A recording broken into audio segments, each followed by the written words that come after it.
Hello and welcome to Low Budget Gaming and welcome to another first Descendant video. So I have a bit of a correction from the previous video that I wanted to mention. I made a video covering several Descendants and I said the path up here is not worth it for dropping this blue crit damage node.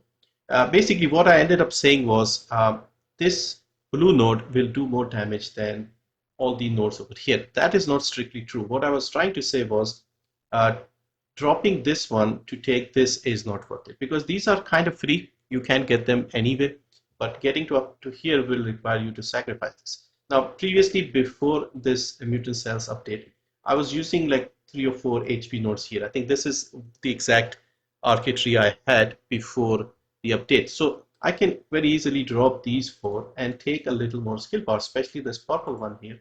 This is just a free power which everyone should take. Now, getting up to here will require me sacrificing this one. And this is what I was trying to say. Sacrificing this to take this is not worth it. So let me just quickly show you in the lab so you know what I'm talking about. So over here, I have a level 260 Vulgus. By the way, in all my videos, I try to use a level 260 Vulgus. So if you see my damage numbers as being low, because a lot of people say, oh, your damage numbers are not good or something. That is the reason, because some others, you don't know what they're using. They might be using in hundreds or something. I always try to use level 260 because that is the highest available in the game. So, okay.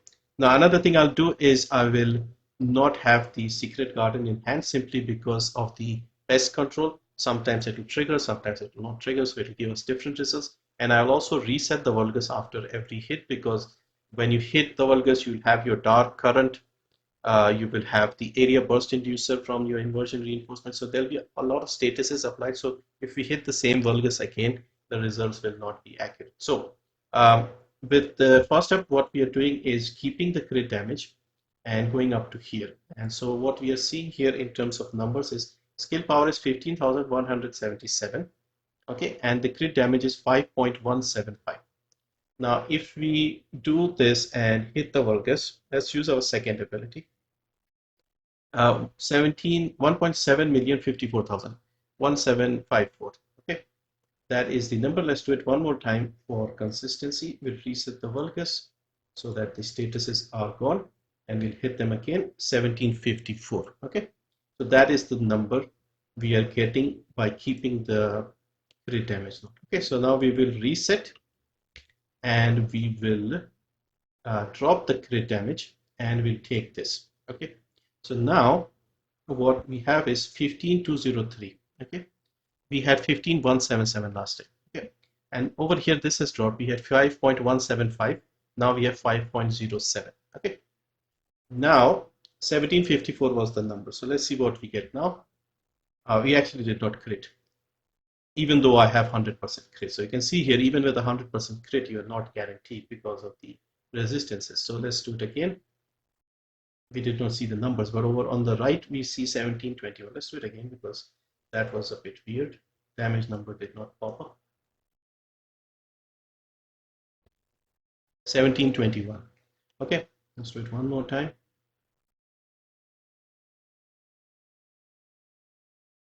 1721. Okay, 1754 with the crit damage and 1721 with this one and dropping the crit damage. Now, of course, you'll go up here, you'll take something and it'll give you a temporary boost for a while. For 10 seconds, you'll get a little more skill power or something. So it should work out in the long term if you wanted that. But you can clearly see it's not a big enough change. And in fact, you lose a little bit by taking this extra note here. Now, this is free, so take these. Of course, I'm saying that. But if you don't have enough mutant cells and things like that, you are fine. You don't need to go all the way up here and take something just for the sake of it and dropping the crit damage. Sorry. Now, with other descendants that are not crit, you are getting a benefit. So you can drop the HP and stuff and just go straight up here, like I showed you with Freyna.